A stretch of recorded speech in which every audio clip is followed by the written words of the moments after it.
Bonjour à toutes et à tous et bienvenue dans ce webinaire.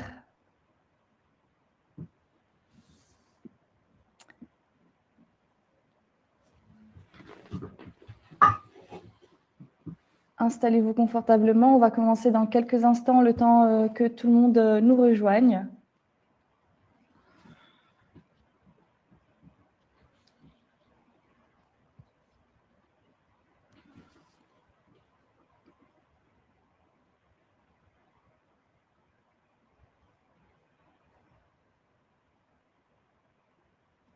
Je vois que certains d'entre vous ont déjà pris possession du chat. N'hésitez pas à vous présenter dans le chat qui se situe en bas à droite de votre écran.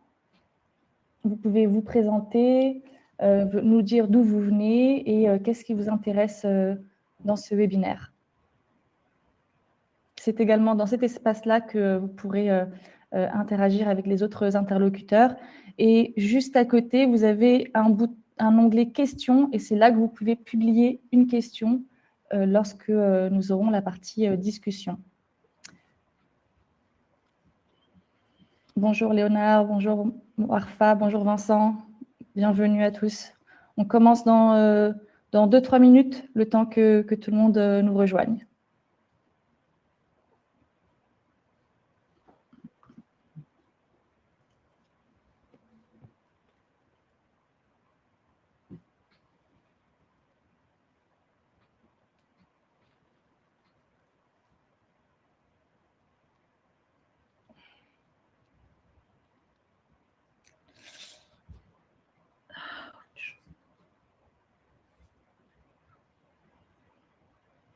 C'est formidable, je vois des personnes du monde entier et de tout horizon professionnel également.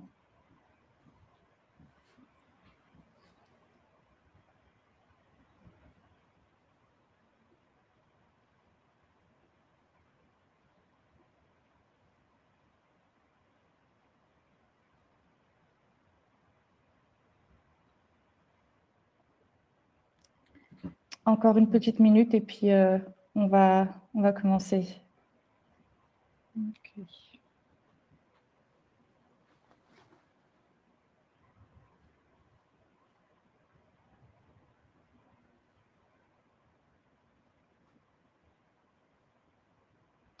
On a des étudiants en médecine, agronutritionnistes, étudiants en biochimie médicale et biologie moléculaire,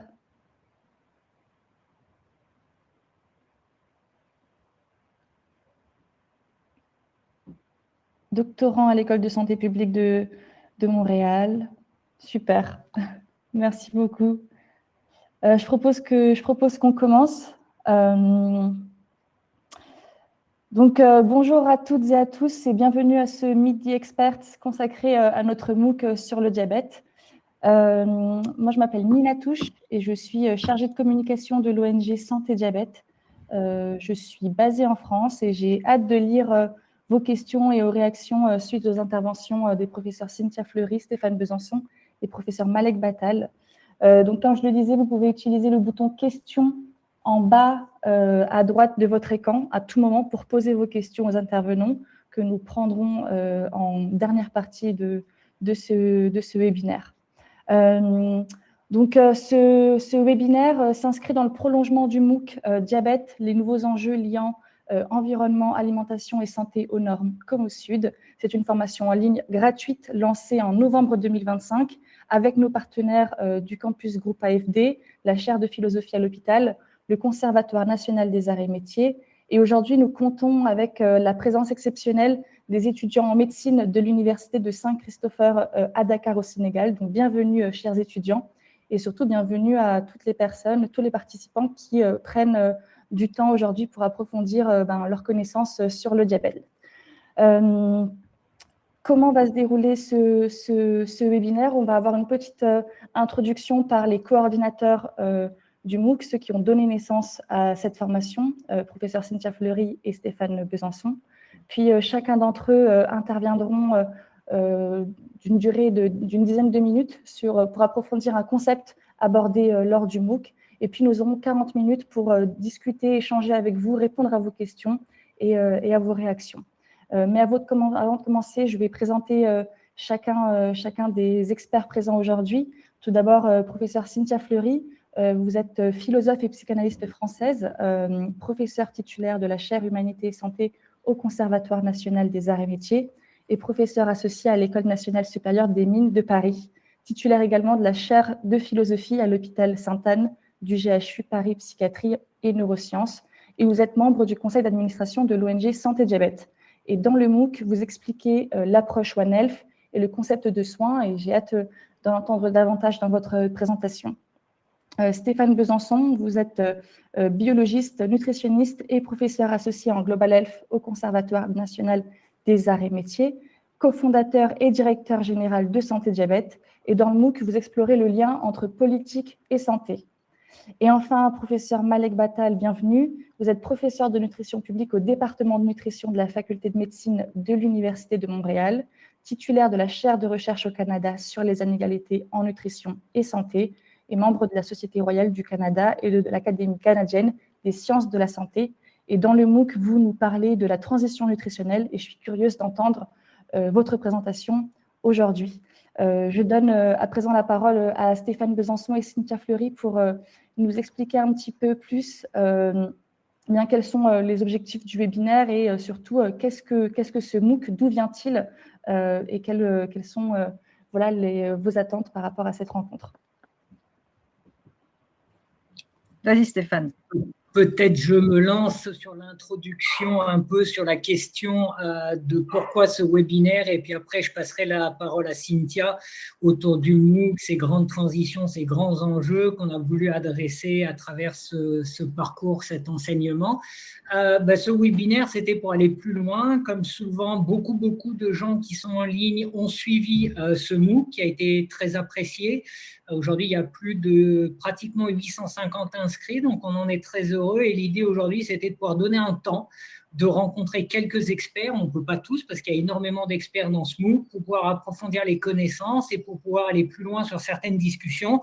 Nous, on abordera 3 petits points, mais l'idée après, c'est de laisser 40 minutes autour d'échanges sur ces questions-là, qui sont des questions aujourd'hui d'actualité brûlante, les questions de transition nutritionnelle, de transition des modes de vie, d'impact sur les maladies chroniques, les systèmes alimentaires, donc toutes ces questions qui sont aujourd'hui au nord comme au sud extrêmement brûlantes, de pouvoir vous donner des connaissances, pas forcément faire de vous des spécialistes, mais pouvoir donner des connaissances qui permettent d'aborder les sujets, de s'y intéresser, et pour ceux qui veulent, dans leur domaine de compétences, d'aller plus loin, puisque ça touche un champ multisectoriel très large dès qu'on parle de ces problématiques. Donc aujourd'hui, l'idée, c'est de vous faire quelques rappels rapidement à Cynthia, Malek et moi, et après de surtout vous écouter, d'avoir 40 minutes d'échange avec vous pour pouvoir prendre vos questions, les interrogations qui restent sur ces sujets et pouvoir y répondre le mieux possible.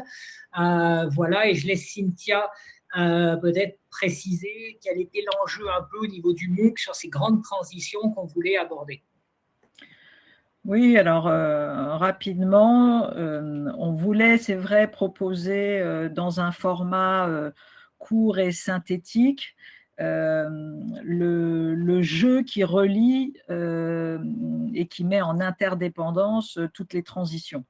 Donc, c'est à la fois donc, vous donner une vision synthétique des transitions démographiques, nutritionnelles, épidémiaux, mais surtout comment elles se renforcent, se complexifient les unes par rapport aux autres et comment on peut… Et comment, en fait, quand on est spécialiste d'un endroit, en fait, on devient aujourd'hui immédiatement impacté par toute une série de questions connexes qui sont obligatoires à prendre en considération, ce qui était peut-être pas ressenti comme ça pour les médecins.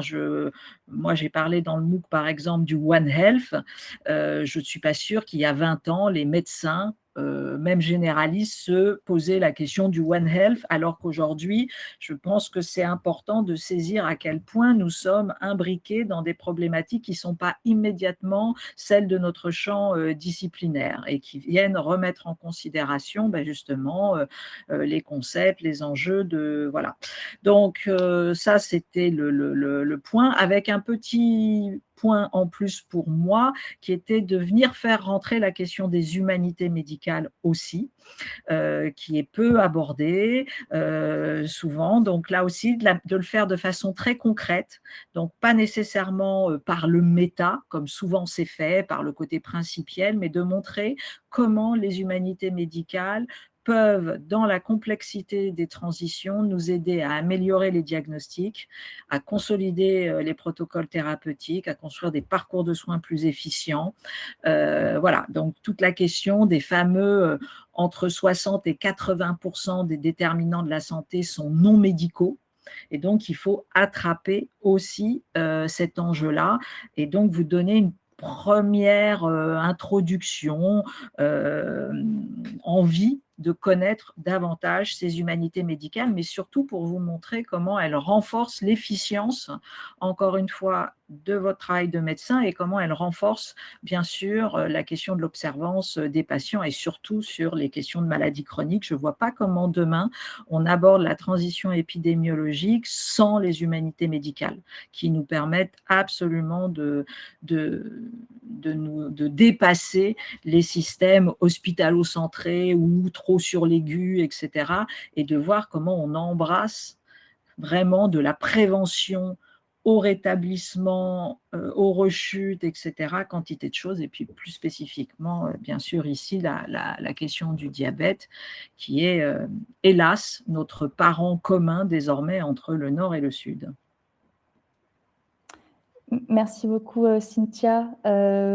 Stéphane, est-ce que tu vas ajouter quelque chose ou pour toi, tout a été dit? On peut passer à la première intervention. Oui, je pense que le dernier, un petit rebond très très rapide sur le dernier point, ce qui est extrêmement intéressant aussi, qu'on voulait mettre en avant, et Cynthia l'a dit dans sa dernière phrase, c'est qu'on est sur des problématiques extrêmement communes entre le Nord et le Sud et qu'on a ce lien, cette interdépendance et cette interrelation, et de se regarder à même niveau et à niveau d'équivalence sur les problématiques, etc. Et ça, c'est extrêmement intéressant d'avoir une problématique qui est commune, même s'il peut y avoir quelques spécificités. Vous verrez, enfin, ceux qui ont fait le MOOC et ceux qui auront la discussion aujourd'hui, qu'on est sur des problématiques qui sont quand même extrêmement communes aujourd'hui. Il y a des transformations systémiques qui ont lieu au Nord et qui continuent et qui sont en pleine mouvance au Sud aussi. Très bien. Alors, sans plus tarder, je vais donner la parole à notre premier intervenant, professeur Malek Battal. Si vous pouvez ouvrir votre micro. C'est ouvert. Bonjour. Super. Bonjour.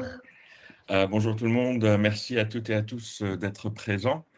Donc, je vous parle de Montréal, où il fait 7 degrés sous la pluie. Donc aujourd'hui, on parle de diabète. Moi, j'ai beaucoup parlé des liens avec l'alimentation, évidemment.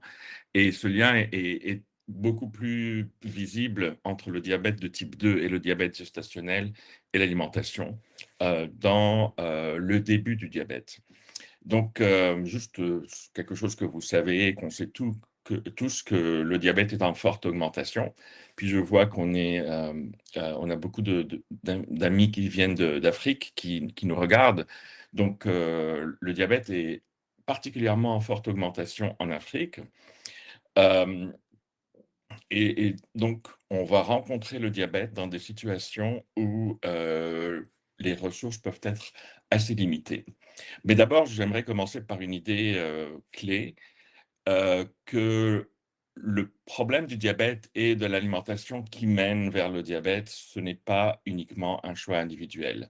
Ces problématiques sont liées profondément à des transformations des systèmes alimentaires, donc comme parlait Cynthia, des transitions, donc des changements dans les environnements dans lesquels vivent les populations.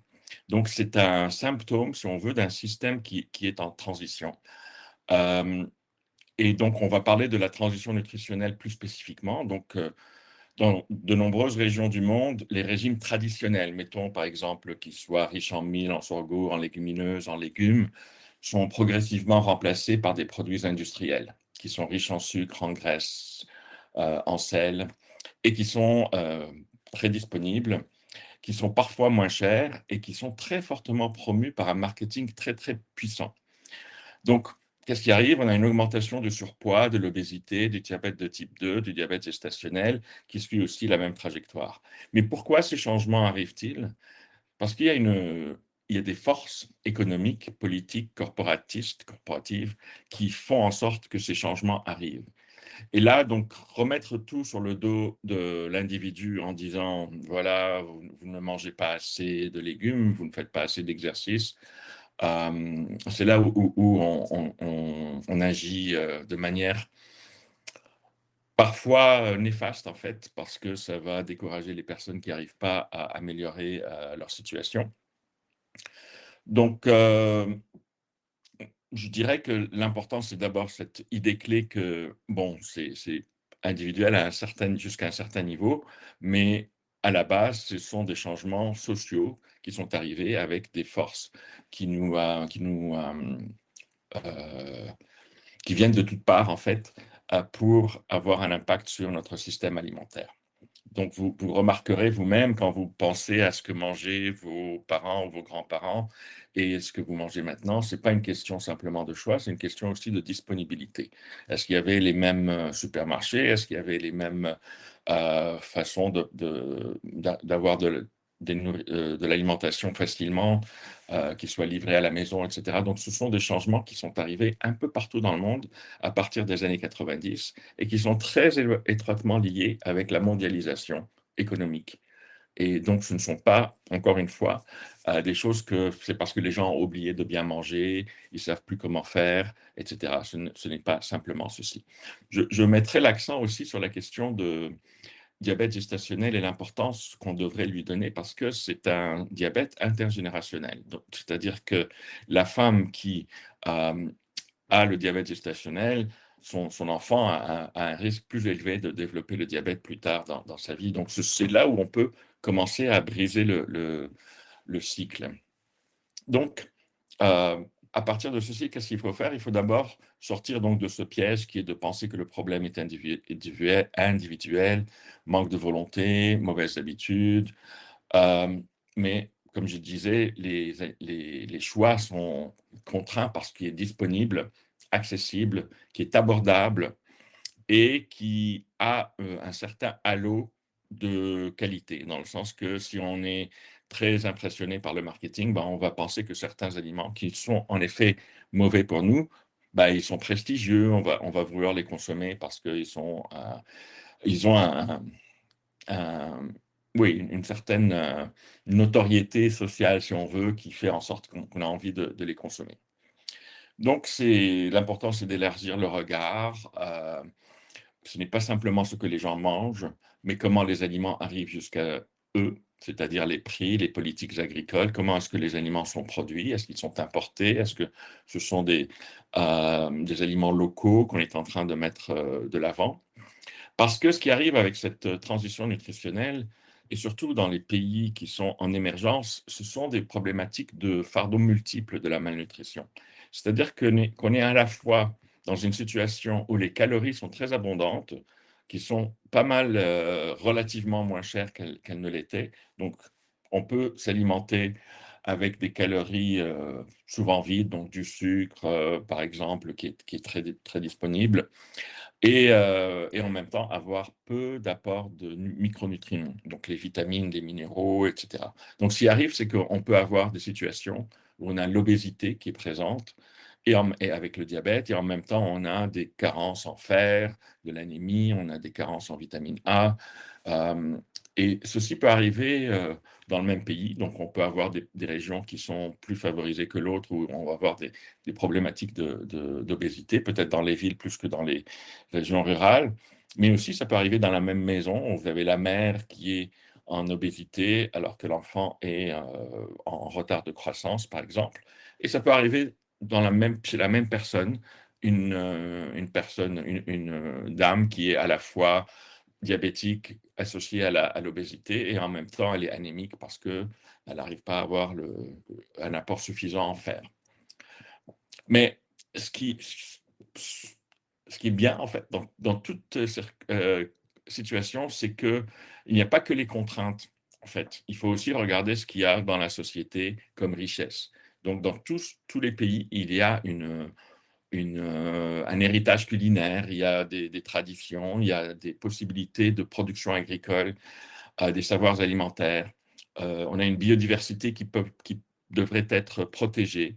Donc, ce sont des leviers assez puissants qui peuvent être utilisés pour bâtir quelque chose qui va faire en sorte que le choix santé devienne le choix le plus facile pour la population, ce qui n'est souvent pas le cas malheureusement.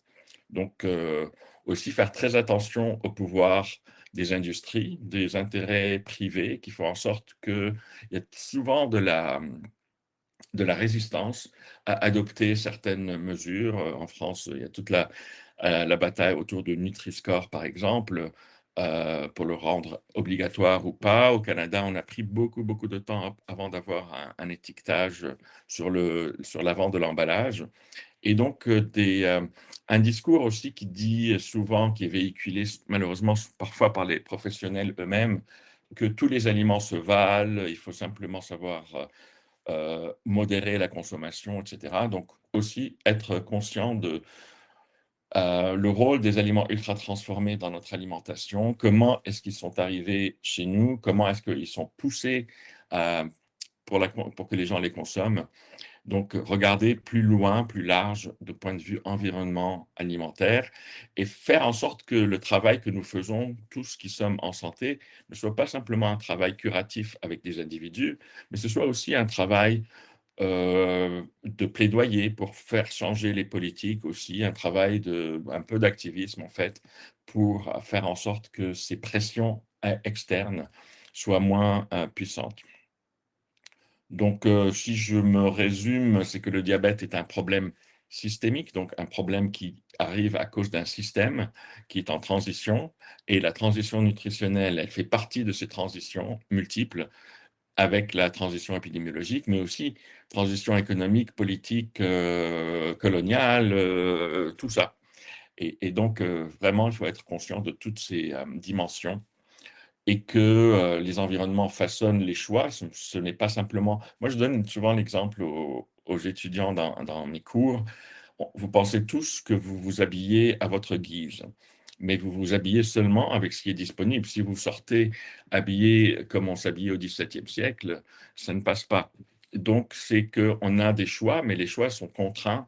C'est un peu basique ce que je dis, mais ils sont contraints par ce qui est disponible, alors qu'on a l'impression d'avoir un choix complètement libre.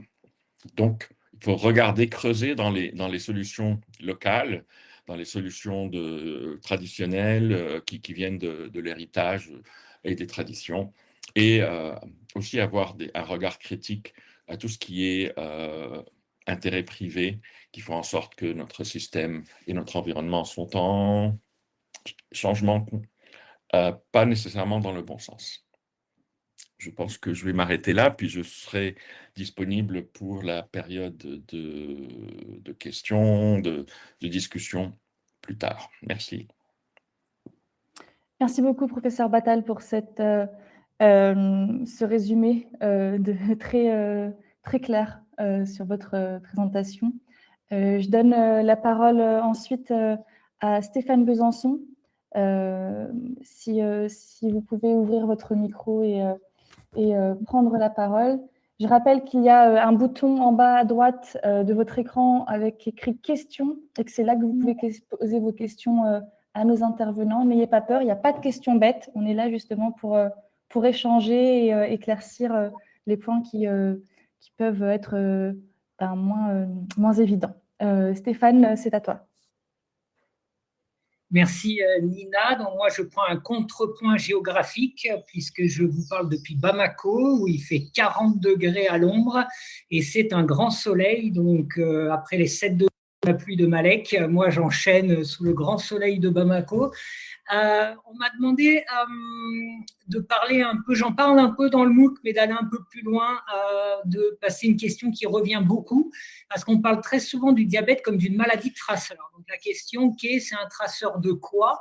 Donc là, la question, elle était un bon exemple révélateur de la performance du système de santé, mais je vais aller un peu au-delà de ça, et d'ailleurs, je remercie Malek parce qu'il me donne l'introduction de mon propos, parce qu'on parle souvent du système de santé mais déjà le diabète, c'est un marqueur systémique plus global. Donc là, Malek vient de parler de l'alimentation, mais on sait, et là surtout dans le diabète de type 2 qui est lié au mode de vie, il y a la question de l'urbanisation, la question de l'accès à l'activité physique, l'alimentation, on en a parlé, c'est un élément.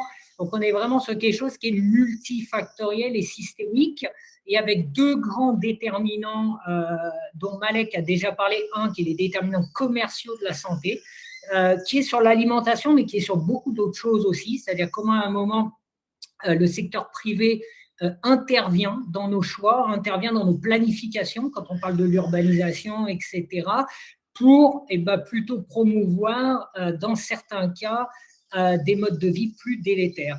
Et le diabète, c'est un peu la conséquence de tout ça. Le diabète de type 2 ou le diabète gestationnel, il apparaît notamment le diabète de type 2 au croisement de tout ça.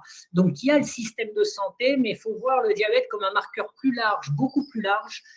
Et on y reviendra après aussi sur ce qu'on appelle le care, c'est-à-dire le soin au sens large. C'est un marqueur assez large qu'il ne faut pas cantonner au système de santé. Donc maintenant, ça c'est dit, donc je vais quand même revenir sur la santé au sens large. Pourquoi justement pendant longtemps on a dit que c'était un révélateur de la performance? Parce que pour beaucoup d'organisations comme l'OMS ou d'autres organisations, le diabète est appelé maladie traceur sur la performance du système, et notamment pour une chose, comme c'est une maladie chronique qui a besoin de traitement en permanence. Si le traitement n'est pas pris, il y a des conséquences graves, voire dramatiques, si on parle de la question de l'accès à l'insuline, notamment dans le diabète de type 1. Sans accès à l'insuline, c'est la mort des patients.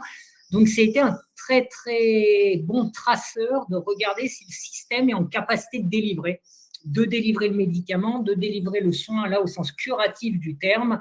Donc, c'est le premier, j'allais dire, fondement qui est toujours aujourd'hui, la porte d'entrée, qui est ce traceur de la chronicité, notamment sur l'accès au traitement. Le diabète est beaucoup utilisé pour l'accès à l'insuline et à d'autres choses. Aujourd'hui, on parle beaucoup des médicaments de l'obésité, les GLP-1 et d'autres. Donc, toutes ces questions d'accès, c'est le premier point où ont été nommées cette question de performance du système, et ce qui délivre et ce qui ne délivre pas, où sont les problèmes. Mais on a oublié que c'était si on revient aussi au système de santé lui-même, qui délivre du soin, c'est aussi un marqueur, le diabète, de la performance, du rendu du soin, mais aussi de l'intégration du soin. Parce que le diabète, ceux qui ne le savent pas, donc c'est une maladie qui est caractérisée par un taux de sucre dans le sang chronique trop élevé, mais ce qui est important à comprendre, c'est qu'il entraîne des complications, et les gens vont décéder de leurs complications ou être invalidés par ces complications.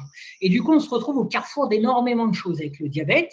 On se retrouve au carrefour avec les complications des yeux, de l'ophtalmologie. Malek parlait tout à l'heure du diabète gestationnel. On est au carrefour de la gynéco, de la santé maternelle. De diabète de type 1, on est sur de la pédiatrie. Les complications rénales, on est sur toute la question du rein, de la néphrologie, et on peut prendre des exemples comme ça, le cardiovasculaire, etc., etc. Donc, en gros, le diabète ne peut pas être verticalisé. Et si on veut une prise en charge du patient qui soit optimum, il faut que le système soit intégré. Alors, on le voit aussi sur la question infectieuse chronique. Dans les pays du Sud, il y a encore beaucoup de maladies infectieuses, mais ça nous est revenu très fortement dans nos systèmes pendant la crise Covid, parce que c'est les patients obèses et atteints de diabète qui ont été frappés en premier par les conséquences les plus graves du Covid. Donc, ça a nécessité là aussi l'intégration de l'infectieux et du non transmissible, du diabète et de l'infectieux. Donc, on est là-dessus. C'est ça qui est important à comprendre, c'est que si on veut une prise en charge efficiente du malade, il faut que le système soit intégré, que les gens travaillent ensemble, qu'on doit se sur du pluriprofessionnel, et ça amène à une deuxième notion qui est centrale. Je pense que Cynthia la retravaillera un peu différemment, mais va la retravailler, qui est que si on veut que tout ça fonctionne, on ne doit pas être sur le médecin au centre du système, mais le patient au centre du système et au cœur du dispositif de soins, au sens large. Et donc ça nécessite aussi, pour avoir une bonne performance, de ne pas avoir juste un slogan, mais que réellement on puisse mesurer que le patient est au centre de tout ça, qu'il a accès, que c'est intégré. Donc ça, c'est une notion vraiment fondamentale, et c'est pour ça que le diabète est autant utilisé pour tenter de modéliser, de regarder si les soins sont délivrés ou pas. Mais quand on parle de soins, on parle de soins au sens large. Là, on était sur le curatif, mais c'est aussi le care, c'est tout le péri-soin. Et c'est un élément central, notamment dans le diabète de type 2, qui est la prévention.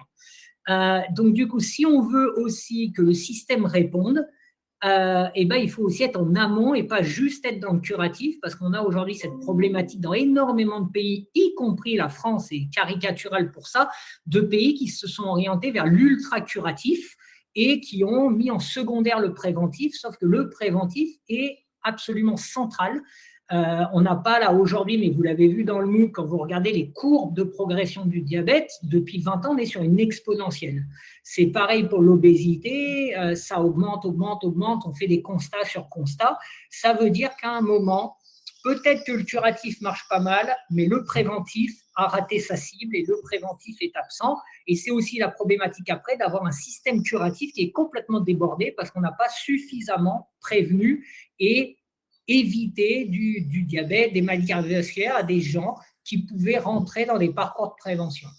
Donc ça, c'est la deuxième chose importante, c'est voir le système de santé, pas que au niveau de la structure de santé, mais voir plus largement au niveau sociétal et du coup avoir une performance aussi. Quelle est la performance de la prévention et pas que délivrer du soin? Parce que très souvent, quand il y a des mesures de performance d'un système, c'est uniquement sur le délivrer du soin.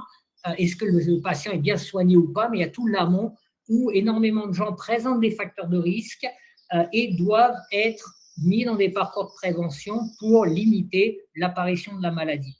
Le troisième point extrêmement important et qui est un sujet qui devient brûlant actuellement dans les pays du Nord, qui est la question économique systémique autour du diabète. C'est une maladie chronique, non transmissible et chronique, donc qui est à vie, et du coup qui a un coût extrêmement important pour plein de raisons, y compris des fois ça peut être aussi le surcoût des médicaments, mais c'est aussi le coût de la chronicité, et qu'aujourd'hui c'est un autre indicateur de mesure de la performance de ce qui est donné aux patients, c'est ce que j'appellerais le coût. C'est-à-dire qu'aujourd'hui, alors là pour le coup, si on prend la France, on a un système avec une allocation longue durée, les patients atteints de diabète ne payent quasiment rien, très peu, et il faut continuer à se battre pour ça, mais énormément de pays dans le monde, notamment en Afrique, 100% quasiment des coûts sont à la charge du patient et de la famille. Et ça, c'est un problème central aussi, puisque c'est des maladies qui coûtent très cher. Donc, il faut aussi mesurer la performance à aussi cette capacité qu'a le système d'accompagner économiquement le patient et les familles, parce qu'autrement, c'est des facteurs de paupérisation extrêmement forts. Donc, de nouveau, le soin en lui-même au sens curatif, mais autour, il y a la prévention, et autour, il y a tout le développement nécessaire, protection sociale, réduction du coût du traitement avec les laboratoires, etc., pour aussi travailler sur l'accessibilité qui soit le plus forte possible, parce qu'autrement, on a énormément de patients qui arrivent avec des complications parce qu'ils n'ont pas les moyens de payer leur traitement, voire des fois qui meurent dans le diabète de type 1, notamment en Afrique, parce qu'ils n'ont pas les moyens de payer leur traitement ou d'aller en consultation. Donc ça, c'est extrêmement, extrêmement important. Et je pense que la dernière chose qui est extrêmement importante avec le diabète et qui lie le systémique aux soins, j'en ai parlé un peu dans l'introduction, c'est les déterminants sociaux de la santé. C'est-à-dire qu'aujourd'hui, on sait que tout le monde n'est pas à risque. Je ne parle pas des risques prédisposition génétique, je parle des risques plus environnementaux. Tout le monde n'est pas à risque. On sait que la littératie en santé, on sait que le niveau socio-économique, on sait que Malek en a parlé tout à l'heure, les cultures alimentaires, il y a énormément de facteurs qui rentrent en jeu et qui malheureusement a tendance à défavoriser les personnes les plus précaires, les personnes qui ont moins de moyens de répondre, etc., etc. Donc c'est aussi un énorme traceur et marqueur de la paupérisation et des difficultés sociales. Donc il faut aussi là aussi en tenir pleinement compte parce que si on veut que la performance à la fin au niveau du soin et de la prévention sont bonnes, il faut tenir compte de tous ces déterminants sociaux pour qu'il n'y ait pas juste une petite partie de la population qui puisse avoir accès ou qui puisse bénéficier, mais que ça touche les gens les plus éloignés du soin ou de la structure de santé ou de la structure de prévention. Et ça, c'est vrai, de nouveau, tout ce que je viens de dire, à part la question de la sécurité sociale, où il y a des vraies différences entre notamment les pays en Afrique qui sont en train de construire leur protection sociale et des pays occidentaux qui ont construit ces systèmes il y a beaucoup plus longtemps, sur tout ce que je viens de dire autrement, sur la prévention, sur l'intégration dans les structures de santé, sur les déterminants sociaux et les déterminants commerciaux, on a des constantes qui sont absolument les mêmes, qu'on soit au nord ou qu'on soit au sud. Donc, il faut s'enrichir des expériences les uns des autres pour essayer d'avancer. Et voilà, c'était ma conclusion de dire que le diabète est un modèle extrêmement intéressant pour regarder comment ça fonctionne de manière systémique et comment fonctionne le système de santé au sens large qui va de la prévention au curatif à l'accompagnement des patients. Merci beaucoup Stéphane. Je donne la parole à présent à notre dernière intervenante, professeure Cynthia Fleury. Oui, merci. Moi, je vais aller dans le même sens hein, de ce qui a été dit, peut-être en revenant un peu spécifiquement sur la transition épidémiologique et plus globalement, qu'est-ce que vient transformer la maladie chronique. La maladie chronique est, comme Stéphane et Malek l'ont dit, c'est-à-dire c'est de l'incurable, en tout cas, on mettra du temps à soigner, donc on est malade à vie, c'est de l'évolutif. Et le troisième terme qu'on oublie de dire, c'est du sécularisé. Alors le sécularisé, ça veut dire qu'en gros, rendu au siècle, c'est-à-dire qu'on est malade, mais en fait, on ne doit pas être malade. C'est-à-dire on doit faire comme si on n'était pas malade. Donc, on doit aller au travail on doit aller au travail, on doit avoir une vie sexuelle, on doit avoir une vie affective, on doit avoir, etc. Et la réalité, c'est que la maladie chronique irradie littéralement et vient créer beaucoup de fragilisation sur le travail, vient créer beaucoup de fragilisation sur la santé mentale. On oublie de dire que la santé mentale est le passager clandestin de la maladie chronique. Donc, tous ceux qui ont des maladies chroniques ont véritablement des atteintes très, très fortes sur les troubles anxieux, les troubles dépressifs, les troubles du sommeil, les troubles addictifs, les troubles alimentaires. Donc, c'est des boucles de vulnérabilité très dures. Donc ça, c'est cette transition, malgré tout, elle fait que, bien évidemment, si on ne vient pas s'intéresser à la vie du patient de manière globale, de manière holistique, on rendra plus difficile son observance. Parce que c'est une chose d'être malade pendant 15 jours, 1 mois, 3 mois de façon aiguë, de manière en parenthèse, où vous pouvez vous dédier assez aisément, si j'ose dire, au traitement et à la manière presque paternalisante du médecin de faire ce qu'il faut faire. C'en est une autre d'être malade à vie et donc d'avoir un conflit très très vite de légitimité.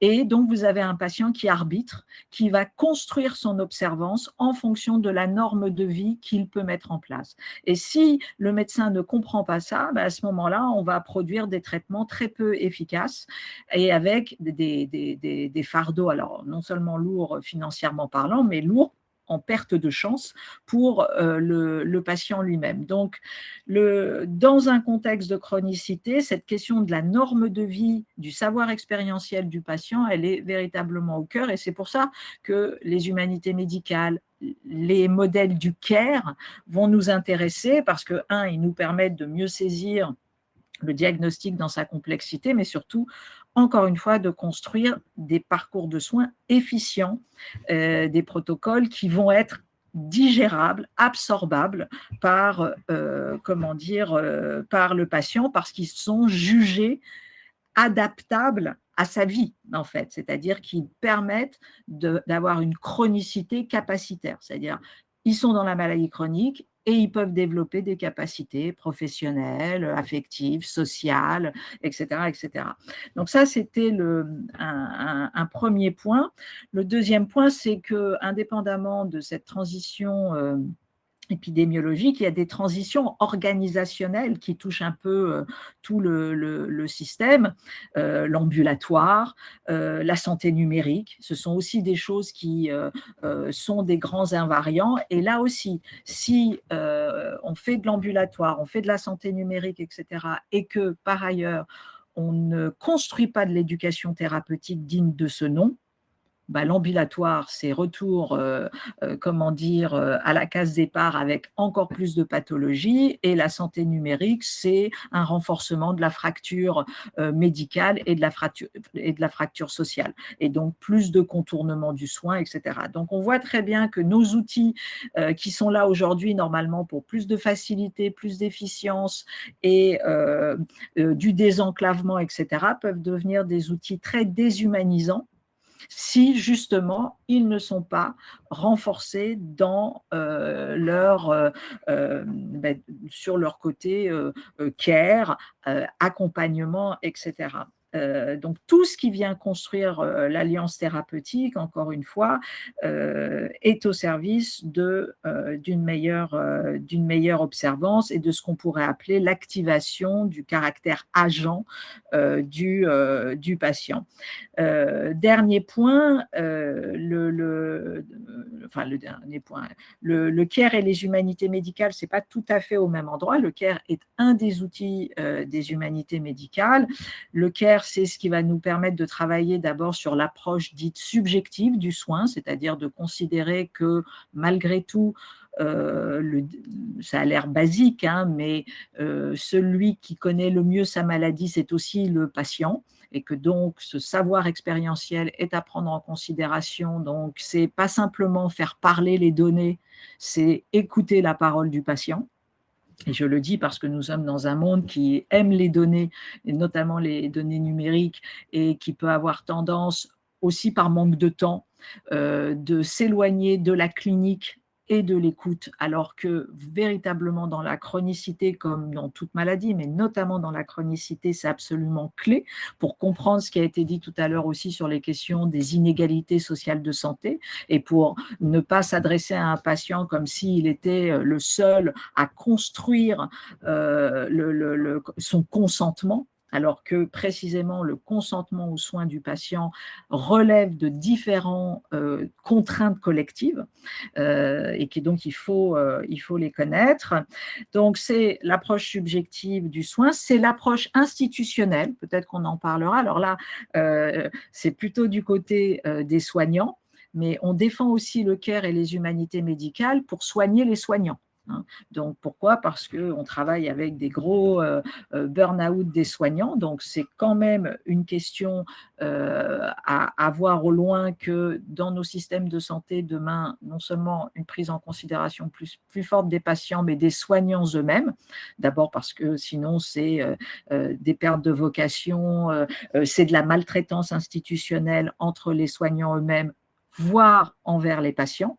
Donc ça aussi, ce sont des questions que le care ou les humanités médicales attrapent, la question de l'approche institutionnelle du soin, et puis tout ce qui concerne l'approche plus politique, ça a été dit, toute la question de la démocratie sanitaire, la question des inégalités sociales de santé, la question au-delà du One Health, au sens où santé animale, santé environnementale, santé humaine sont interconnectées et viennent transformer nos paradigmes. Donc, en gros, ce n'est pas simplement le soin interhumain, c'est interespèce.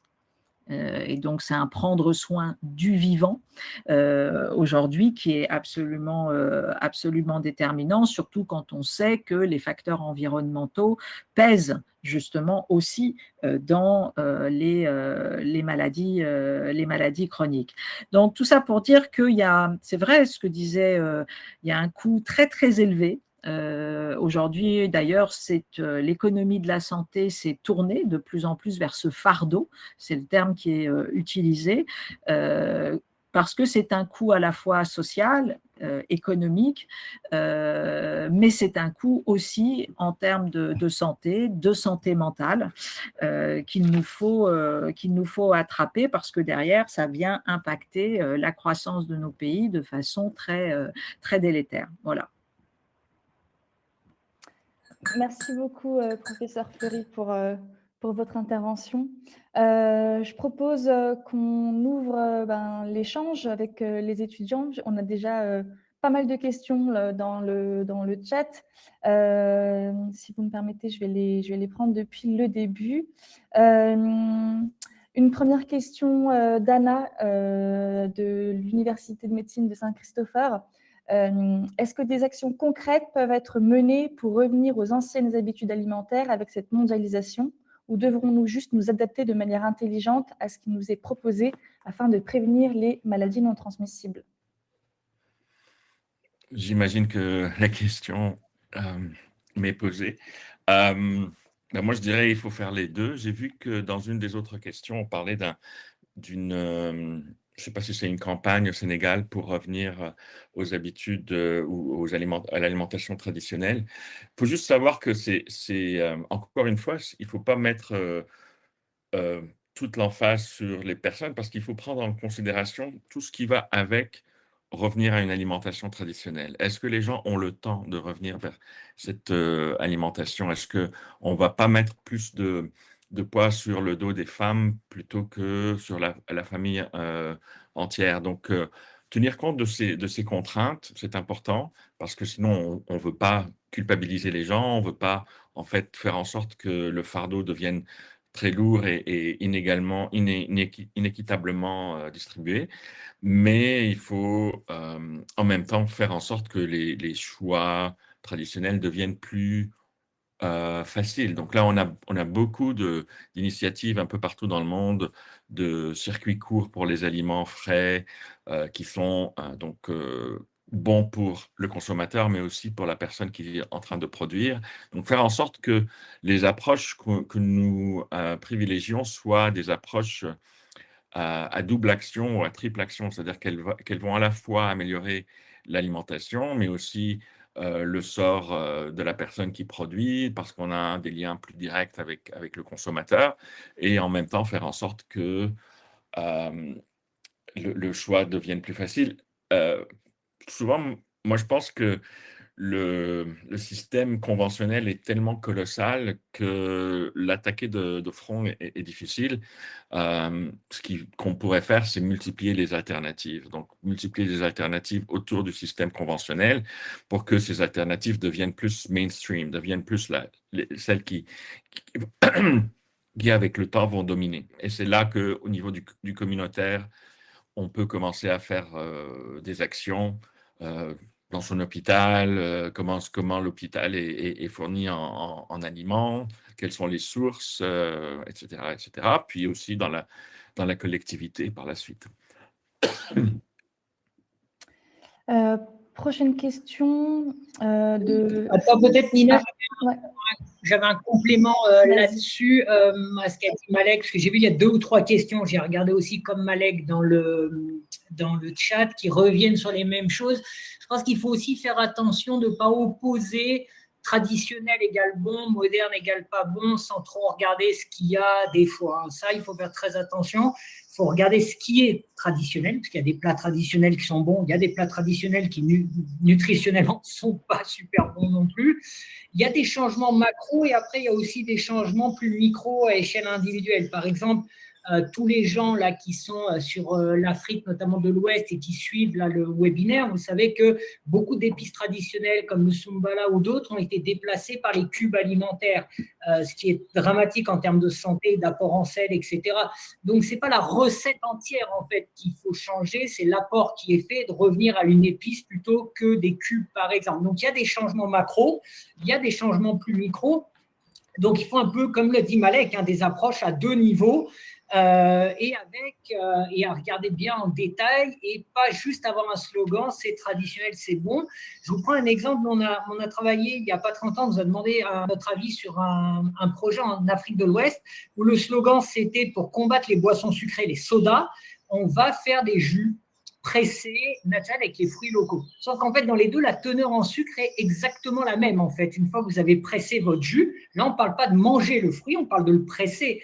Donc oui, alors pour le producteur, c'était mieux parce qu'il vend ses oranges ou il vend ses fruits, mais en termes de santé et de quantité de sucre dans les boissons, on était à la même chose. Donc là aussi, il faut regarder à chaque fois qu'est-ce qu'on veut faire, comment et pourquoi, et avoir exactement comme l'a dit Malek, c'est-à-dire travailler à la fois par le haut et les systèmes alimentaires, mais aussi des fois dans des petits changements au niveau individuel, de ne pas rajouter 2 tonnes d'huile quand on a déjà une sauce arachide qui en contient 70%, les cubes alimentaires, le sucre dans le thé, dans le café, qui sont déjà des fardeaux énormes, des petites choses. Et après, il y a les plus grandes choses. Donc, déjà, à votre échelle individuelle, il y a des changements qui sont possibles, de petits changements, mais qui font des grands changements quand on prend les apports en sucre, en sel, par exemple, ou en graisse. Voilà, je rends la parole, Nina. Ok, très bien. Moi, j'ai vu éventuellement une question sur la Oui. santé numérique. Donc, je peux y répondre puisque, en fait, c'est assez simple, hein, la santé numérique, ça désigne tout l'ensemble des technologies numériques qui sont mobilisées justement au service de la santé, que ce soit la question de la prévention, du suivi médical, l'organisation des systèmes de santé. Donc, dedans, grande valise pour mettre la question de la télémédecine, tout ce qui est la réorganisation, dossiers médicaux électroniques, etc. C'est bien sûr toutes les applications de santé, mon Dieu, tous qui vont faire du monitoring de la santé. Et moi, j'ai appelé ça la bien-surveillance, hein, c'est-à-dire qu'on ne sait plus si c'est de la surveillance ou si c'est de la bienveillance. Et il y a tout ce jeu-là aussi qui n'est pas simple parce que vous pouvez avoir ceux qui sont des aficionados de ça comme ceux qui sont au contraire en anti-système et donc réfractaires. C'est bien sûr toute la question de l'intelligence artificielle en santé. Tout ce qui concerne aussi la robotique chirurgicale, la pharmacovigilance lourde avec les outils de l'IA, toute l'exploitation des données de santé. Bref, voilà. Donc, ce qu'il faut comprendre, c'est que ça a l'air comme ça d'être d'abord une simple informatisation de la médecine, mais pas du tout. En fait, c'est quelque chose qui va venir transformer la relation entre les patients, les soignants, les institutions, les savoirs médicaux. C'est cette intégration et qui fait que de plus en plus aujourd'hui, si vous voulez être soigné correctement, malgré tout, vous avez cette médiation technologique qui est là. Et comme toute médiation technologique, elle peut être capacitaire ou elle peut créer de la vulnérabilité. Donc, avoir une médiation technique, c'est pareil, hein, c'est comme ce que vient de dire Stéphane sur le fait la tradition c'est bon et le moderne c'est pas bon. Non, la technique ne produit pas nécessairement du progrès. La technique, si elle est designée de manière à être bénéfique et capacitaire pour le patient, elle l'est. Si elle n'est pas designée de façon humanisante, elle va passer et elle va créer et elle va venir renforcer les fractures socio-économiques existantes. Une question ici, je les prends un peu dans les ordres parce qu'elles arrivent, il y en a beaucoup. Une question, comment les professionnels de santé peuvent-ils agir au-delà du soin individuel pour influencer les politiques publiques? Bah, ça, c'est une question. Ça, c'est une classique. question. Il y en a une autre. Il y en a une autre dans le chat sur la question de la politique aussi. Comment favoriser des politiques publiques?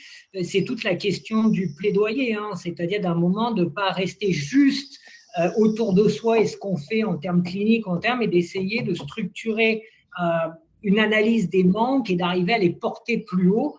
C'est le travail des scientifiques, c'est le travail des médecins pour que les politiques en face mettent en place les politiques qu'ils doivent mettre en place. Alors, on sait que c'est facile à dire et très difficile à faire, enfin, surtout de les faire bouger, mais en même temps, il faut continuer parce que c'est la seule solution. Donc, les médecins ont aussi leur rôle à jouer parce qu'ils savent aussi quels sont les gaps dans leur système de santé, dans leur structure. Les patients savent à quoi ils n'ont pas accès, les scientifiques produisent des données, donc c'est une alliance d'acteurs qui doit se mettre ensemble pour porter ce message.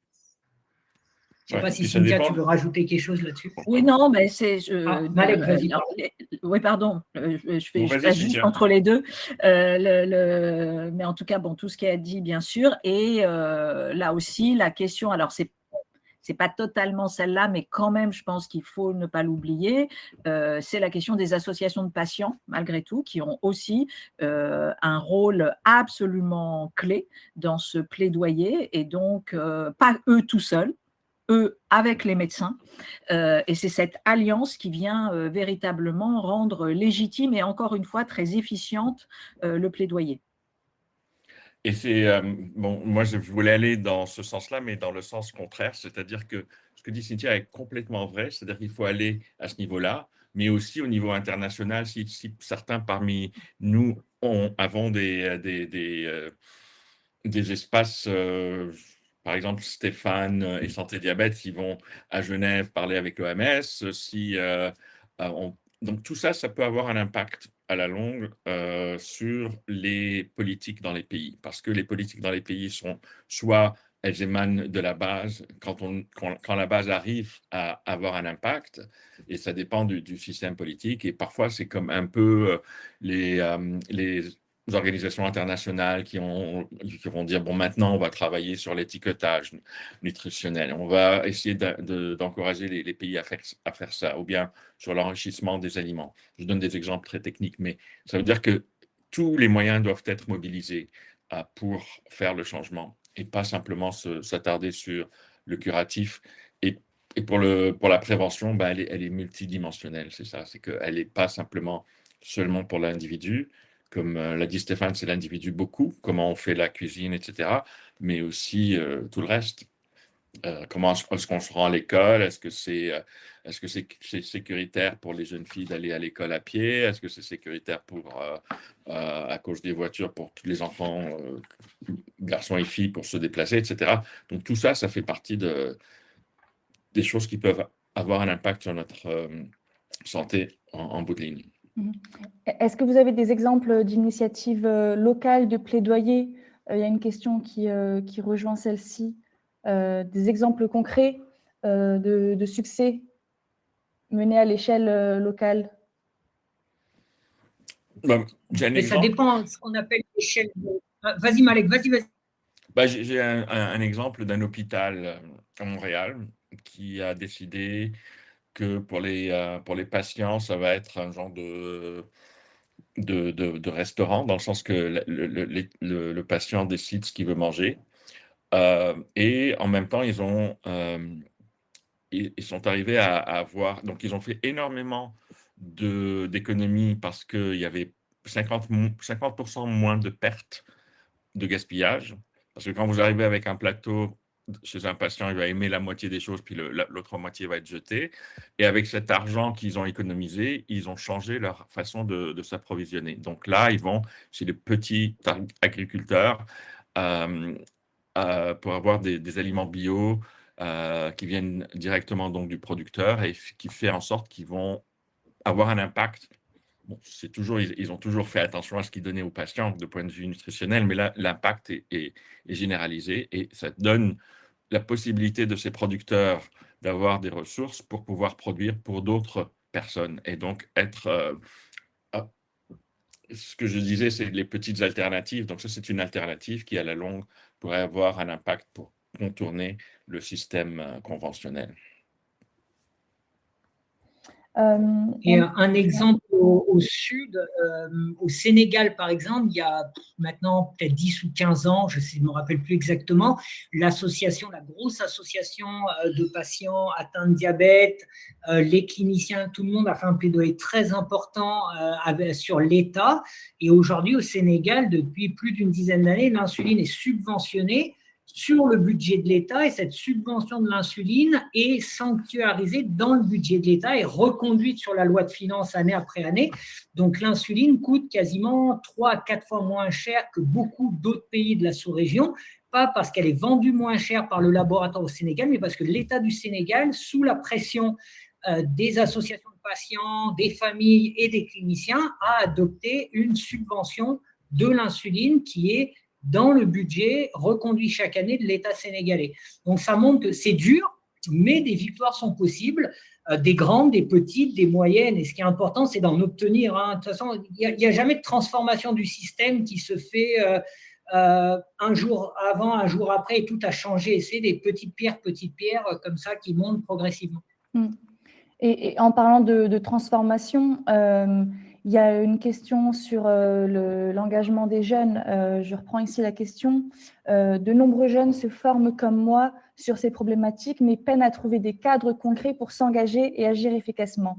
Quel conseil on peut donner à ces jeunes qui veulent s'engager, mais qui ne trouvent pas de porte d'entrée?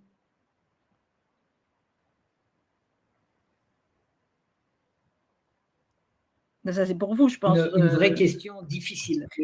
Ça dépend. Ça dépend oui, et puis je pense qu'elle est... Vas-y, Stéphane. Je pense que c'est engagement, c'est comment. Non, mais la question là, je pense derrière, c'est comment mettre ces connaissances acquises pour réellement être force de changement. Est-ce que c'est dans des associations ou dans son travail au quotidien? Et ça, c'est une question pour le coup qui est valable au nord comme au sud, parce qu'elle revient avec nos étudiants aussi à l'université à Paris, comment je peux être utile, etc. Mais pour moi, il n'y a pas vraiment de recette miracle à donner. Et c'est un peu le but aussi de ce MOOC, c'est des gens qui sont déjà dans des structures professionnelles, ils peuvent être dans des collectivités, ils peuvent être dans des universités, de mettre ces connaissances au profit d'un changement dans les pratiques ou dans l'enseignement qui est donné ou dans les trucs en sensibilisant. Et la deuxième après, c'est que si vous êtes beaucoup de jeunes à vouloir faire les mêmes choses, c'est peut-être de se regrouper et au lieu de rejoindre des associations un peu vieillissantes et des fois un peu fatiguées, on va dire pour être poli, de créer des associations plus jeunes et plus engagées, plus militantes au sens noble du terme. Oui, je vais donner. Alors, c'est des exemples qui ne sont pas nécessairement liés au diabète, mais en fait, c'est les mêmes problématiques. Ce qu'on voit aujourd'hui, c'est que tout ce qu'on appelle l'aller vers, c'est-à-dire de sortir de l'institution pour aller précisément dans des lieux qui ne sont pas identifiés comme des lieux de soins. Et c'est là où on va faire de la prévention, de la rencontre, surtout sur des maladies chroniques qui sont éventuellement jugées stigmatisantes. Et donc, ça permet comme ça de se déplacer. Donc, c'est vrai que les engagements peuvent être aussi pas que politiques et sérieux, ils peuvent être aussi créatifs, ils peuvent être aussi artistiques. Il y a de plus en plus de grands festivals qui sont liés. Je pense sur un festival de la santé mentale qui s'appelle Pop and Psy, et qui utilisent en fait des codes qui ne sont pas ceux de la maladie. Et donc, à un moment donné, ça peut être aussi, c'est tout l'enseignement du système américain d'ailleurs, c'est que accolé au plaidoyer, ils ont accolé une notion qui est le pride, qui est la fierté. Alors, c'est compliqué la fierté pour le diabète, mais il y a peut-être une fierté à l'intérieur de la maladie chronique qui est de trouver pour justement à un moment donné sortir de la stigmatisation, sortir de l'invisibilisation et au contraire de construire un discours plus vindicatif, plus ouvert parce que encore une fois, c'est peut-être celui-là qui va faire la health literacy la meilleure. Donc, en fait, regardez un peu peut-être tout ce que font ceux qui veulent s'engager sur d'autres maladies. Ça vous donnera aussi des idées pour construire les dispositifs artistico-scientifiques, parce que de plus en plus, on a de la médiation qui passe par les arts pour venir transformer les comportements. Donc, ça peut être aussi une piste. Et puis, se réunir. Le webinaire est fait pour ça. Il y a des noms dans le chat. L'enjeu, c'est vraiment ça. C'est de constituer un peu des communautés, pas forcément immenses, mais qui sont vitalistes.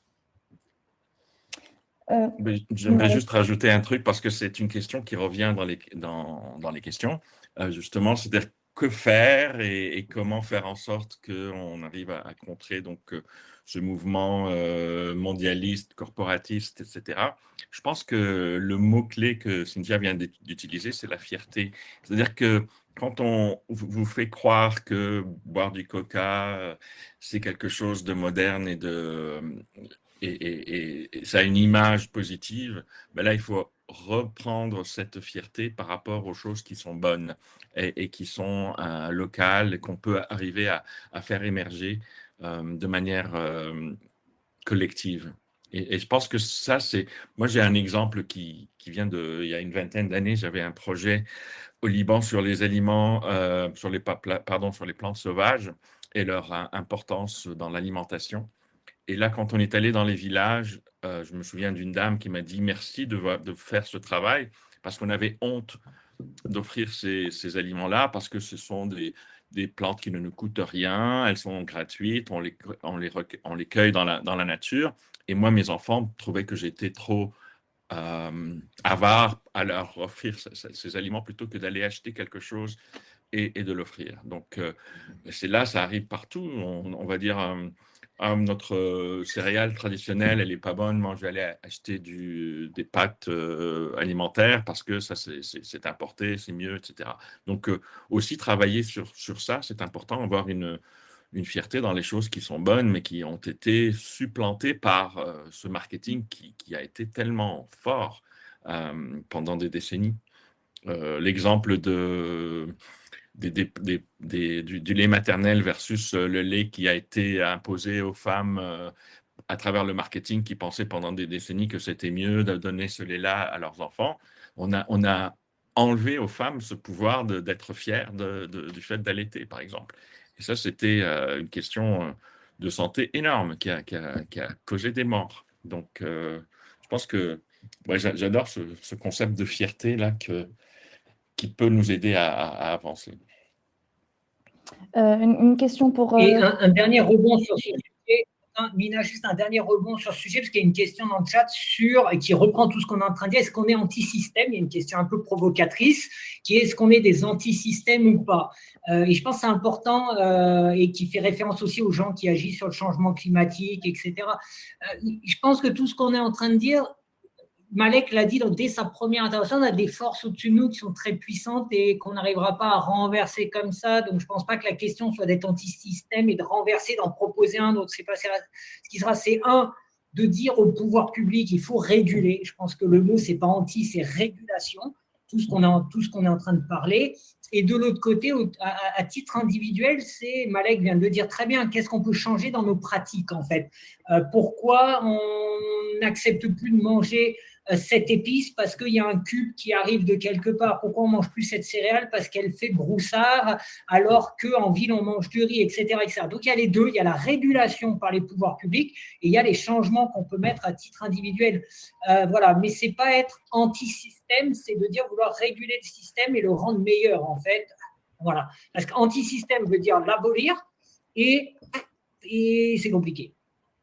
Oui, vas-y Malek.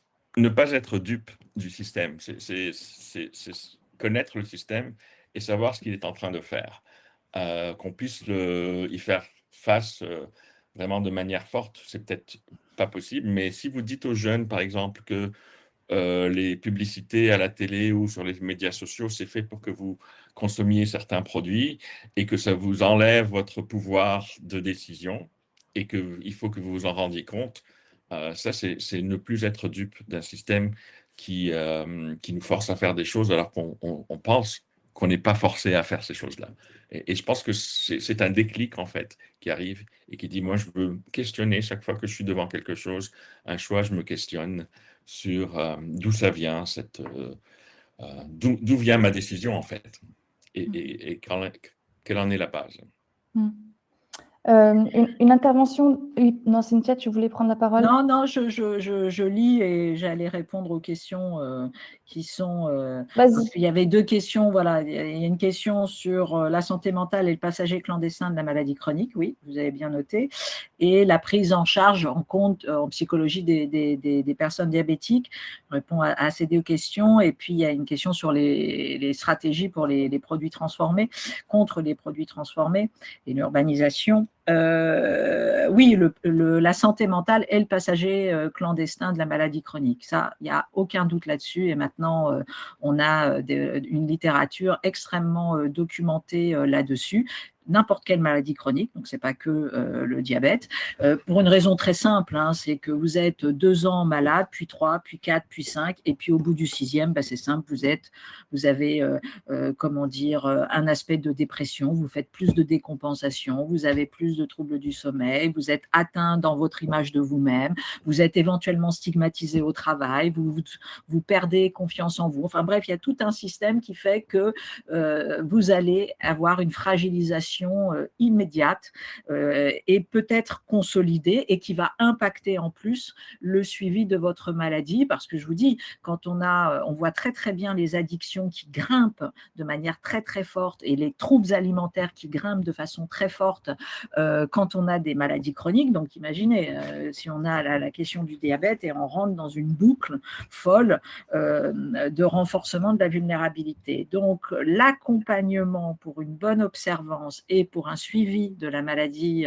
chronique, l'accompagnement doit être psychologique. C'est absolument obligatoire. On doit travailler en confiance. On doit produire un transfert avec le patient, on doit construire cette alliance thérapeutique. Et donc, ça veut dire que le médecin doit être capable de recevoir ou alors de l'orienter en constellation et de trouver avec les partenaires, si on est soi-même, on ne se sent pas assez capé pour accompagner le patient, mais de produire autour de lui une petite constellation qui va faire que, oui, on l'accompagne dans ce travail-là. Alors, c'est écouter sa souffrance, ça peut être écouter la difficulté pour mettre en place une nouvelle norme de vie, parce qu'en fait, dans la maladie chronique, il y a une clinique du deuil qui ne dit pas son nom.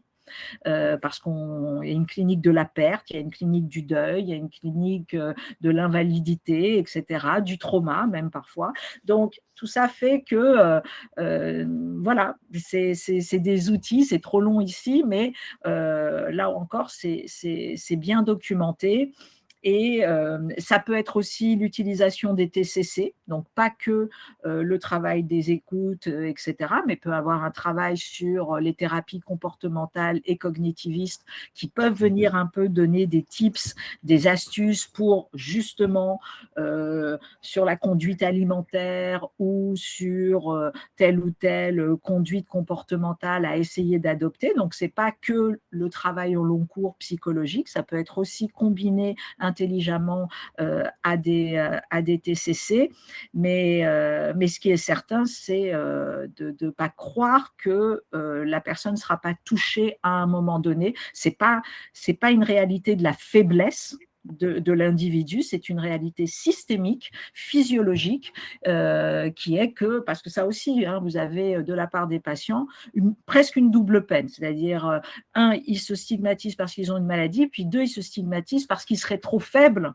face à ça. Donc, alors que pas du tout, c'est un tout, et donc il est très important que le médecin anticipe, accompagne et permette de dépasser cela. TCC pour les personnes qui ne savent pas. Oui, j'ai dit thérapie comportementaliste cognitiviste, donc c'est des outils de thérapie brève et qui vont utiliser quantité de techniques pour, donc ça peut être sur X séances, alors que donc c'est pas un travail long cours, ça peut être 5 séances, 10 séances, etc. et qui vont utiliser des techniques, ça peut être le MDR, ça peut être des techniques de, comment dire, plus langagières et sémiologiques, ça peut être, il y a plein de choses pour permettre à l'individu de se déconditionner par rapport à des conduites qui sont délétères et d'essayer d'avoir comme ça un peu une sorte de reconditionnement, comme si on reprogrammait un peu le cerveau. Stéphane, une question sur l'ONG Santé Diabète. Quel est votre constat concernant le niveau de connaissance et d'intérêt pour la maladie dans les pays où vous intervenez ? Ah oui, j'ai vu que la question était double. C'est la personne qui a posé aussi une question sur la littératie, comment on fait augmenter le niveau de littératie. Je pense que ça a changé. Je pense qu'il y a une compréhension de plus en plus forte que les habitudes sont délétères, avec de plus en plus d'AVC, d'accidents cardiaques de plus en plus jeunes. Maintenant, il y a du coup une crainte de toutes ces maladies qui montent en puissance maintenant.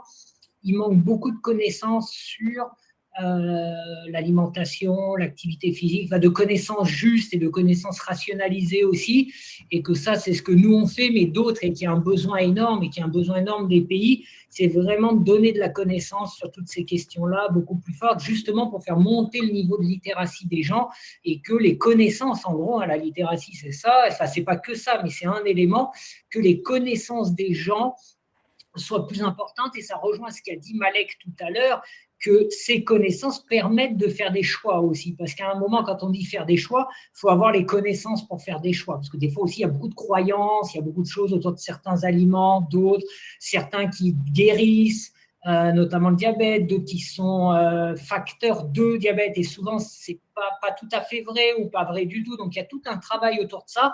Et les approches communautaires, avec des pères éducateurs, avec des agents de santé à base communautaire, sont extrêmement importantes. Nous, on en fait, d'autres en font, pour produire du changement, produire de la connaissance, mais c'est valable, là on parle de santé diabète, on travaille au sud, en Afrique, mais c'est valable pour les pays du Nord, où si on prend la France, il y a un manque énorme aussi, quand on regarde les enquêtes, chez les plus jeunes et tout, de connaissances, et il y a besoin aussi de faire plus de médiation, médiation au sens scientifique, de connaissances sur ces problématiques-là, en passant par différents réseaux.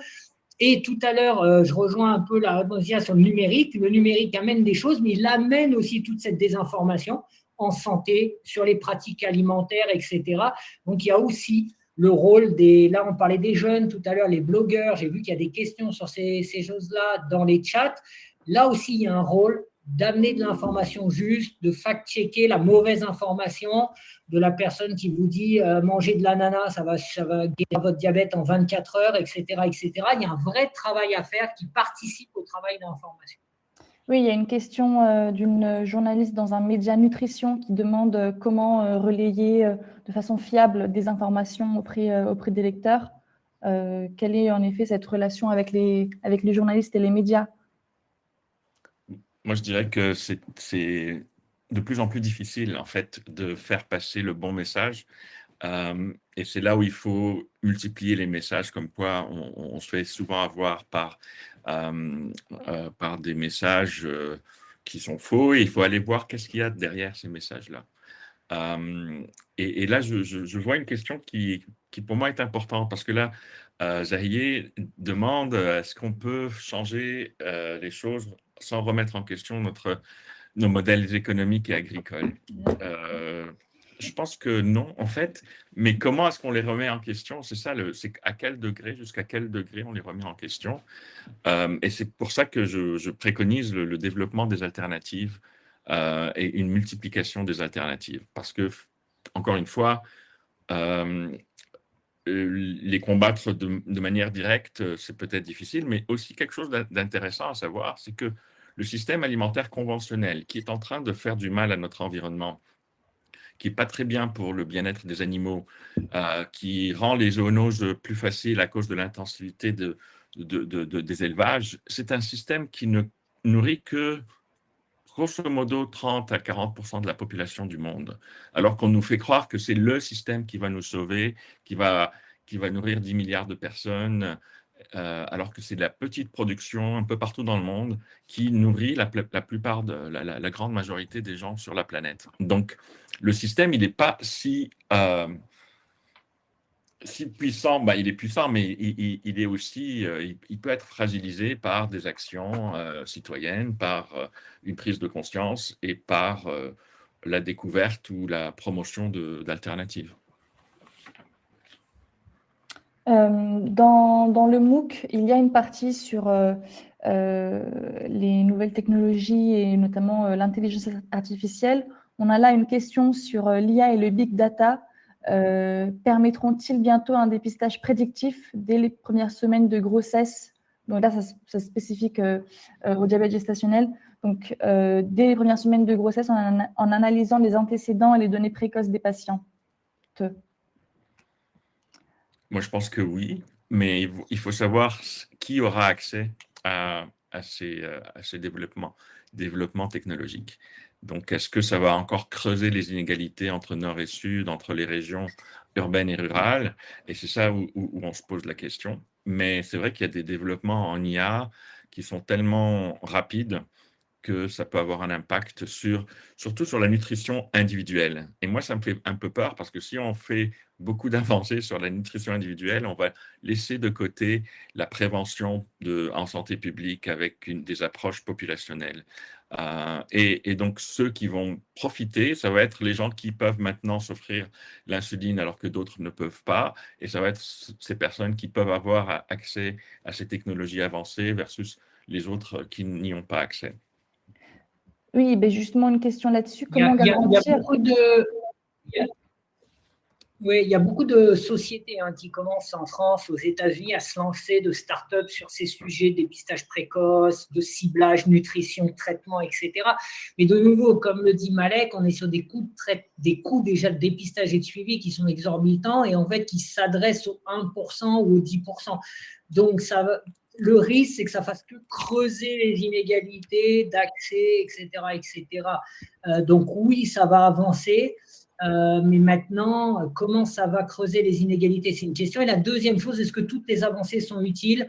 Une fois qu'on aura criblé, qu'on aura vu qu'il y a 45 sous-types de diabète de type 2, est-ce que ça a vraiment un intérêt après, en dehors de se dire, vous avez le diabète de type 2, B51, 49, 23.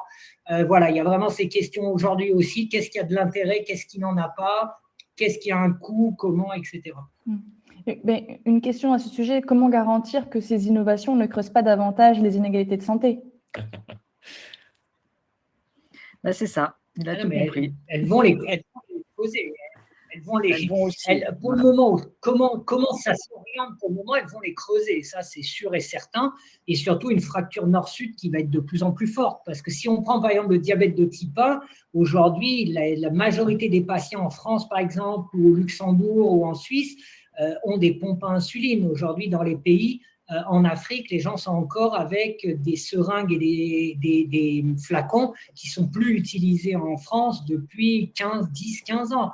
Donc cette fracture-là, elle existe déjà, et le risque, comme l'a dit Malek, c'est que ça l'amplifie en fait. Il nous reste 9 minutes pour terminer ce webinaire. Est-ce que j'aurais voulu que chacun d'entre vous fasse un petit mot de la fin à partir des échanges que vous avez eus avec les étudiants, une chose à retenir et une action concrète à mettre en place dès les prochains jours. Est-ce qu'on garde l'ordre? Donc, je commence. Voilà. Moi, je dirais, on appartient tous à des communautés, on a des familles élargies, donc on est des éléments de changement au-delà de la profession. Donc, j'irai vers ça pour s'attaquer aux bases des problématiques et donc aller au-delà du soin pour aller aussi encourager à faire un changement à la base, même si ce sont des petits pas qui peuvent faire en sorte que la transition nutritionnelle ne soit pas complète, qu'on puisse avoir certains pouvoirs pour faire face à ces changements qui sont imposés et remettre en question justement nos modèles actuels. Déjà prendre conscience, c'est déjà faire un grand pas, je crois. Merci. Stéphane? Moi, déjà, merci à tous. Les questions, je les ai regardées. Il y en a énormément et elles sont toutes hyper pertinentes. Malheureusement, comme souvent, il aurait fallu qu'on ait 4 heures à 5 heures pour répondre à tout. Mais ce que ça montre pour moi, en dehors de la problématique, c'est aussi que cette thématique intéresse. Et je pense que ça va nous donner une réflexion avec Cynthia. On a fait SMOOC, mais il y a d'autres possibilités de faire des choses. Donc, quelle vie on lui donne? C'est des podcasts, des choses. Malek est là, plein de gens sont là. Donc, je pense que ça montre qu'il y a un intérêt, qu'il faut que tous ensemble, on réfléchisse à une suite. Comment, pourquoi, je ne sais pas. Et l'autre chose que ça m'a inspiré aussi, j'ai regardé un peu Haïti, Cameroun, Djibouti. Il y a des gens d'un peu partout, Canada, États-Unis, France, Luxembourg, au nord, au sud, avec beaucoup de gens. Il y a peut-être une 50aine de messages. J'ai envie de m'engager. Donc, comment on peut, à partir de ces expériences-là, peut-être créer un network et puis nous, avec notre expertise et expérience, pas faire les choses, mais donner des fois des guides à des gens qui ont envie de faire les choses. Voilà, c'est pas très concret, mais c'est les deux choses. Je trouve ça assez passionnant, l'intérêt qu'il y a eu. Bon, on l'a déjà vu pour le MOOC, mais on voit aujourd'hui qu'il y a un intérêt énorme pour ces problématiques. Donc, la première chose, je dirais, c'est la balle, elle est un peu dans notre camp. Comment on donne une suite à ça pour continuer à donner de la connaissance et à aller plus loin dans cet intérêt qui est manifesté par tout le monde. Et la deuxième chose, c'est peut-être de réfléchir à comment on peut créer une communauté virtuelle qui peut permettre de faire les choses en donnant des clés simples aux gens pour les aider s'ils veulent s'engager. Voilà, c'est mes deux choses. Et puis, merci à tous les gens qui ont suivi le MOOC et qui étaient présents aujourd'hui, parce qu'il y avait énormément de monde. Et quand on voit tous ces profils, c'est vraiment très, très encourageant pour la suite, en tout cas. Oui, la même chose, hein, je veux dire, la qualité des questions, la robustesse, je dirais, de tout ce qui était là montre que non seulement on a une communauté intéressée, mais on a une communauté extrêmement savante et qui traverse les mêmes difficultés que nous. Et ça, c'est aussi très riche dans les deux sens. Donc, c'est vrai que de consolider, de voir, on va y réfléchir avec Stéphane, mais je pense que c'est important de consolider ce vivier-là qui vient de se mettre en place de façon spontanée. Ça peut être X rendez-vous par an avec un ordre du jour particulier, d'ailleurs où c'est pas toujours les mêmes qui parlent, mais c'est aussi des gens de ce vivier qui viennent éventuellement témoigner d'une solution qu'ils trouvent opérationnelle chez eux. Ça peut être bien sûr la possibilité demain de faire des recherches-actions ensemble. Ça peut être la possibilité de proposer des terrains où peut intervenir santé diabète ou autre chose. Donc je pense qu'il faut qu'on passe un peu au crible là, peut-être même qu'on réponde encore aux questions parce qu'il y en a beaucoup on est passé peut-être un peu rapidement. Voilà, donc l'idée, ce serait quand même de mettre en place un petit dispositif, le webinaire étant le plus simple, mais ce webinaire très interactif et qui nous permet comme ça de nous réunir X fois avec un partage autour à la fois des grandes questions, des enjeux, mais aussi des solutions et des dispositifs que chacun d'entre nous, on peut tester. Ça peut être tout à fait intéressant demain de le faire. En tout cas, c'était très riche et précieux pour la suite. Je note pour demain alors. Juste avant de vous quitter, je rappelle que dans le MOOC, il y a un forum qui s'appelle Communauté d'apprenants, dans laquelle vous pouvez poser vos questions. Vous avez posé énormément de questions, on n'a peut-être pas pu toutes les répondre, donc n'hésitez pas à retourner sur le MOOC et à aller dans la communauté d'apprenants pour poser vos questions. L'équipe pédagogique vous répondra dans les plus brefs délais. Et de mon côté, je vous remercie infiniment à tous et à toutes d'avoir suivi et participé à ce webinaire. Vous avez en haut de l'écran à droite, si ce n'est pas fait encore, un QR code que vous pouvez scanner avec votre téléphone pour vous inscrire gratuitement et suivre cette formation. J'ai également mis le lien dans le chat du webinaire. Et si vous avez une question, n'hésitez pas à nous contacter. Voilà. Un grand merci à toutes et à tous et on se retrouve très prochainement, certainement, pour d'autres événements de ce type. À bientôt et merci aux intervenants. Au revoir. Merci beaucoup. Au revoir. Au revoir. Tout le monde. Au revoir, au revoir.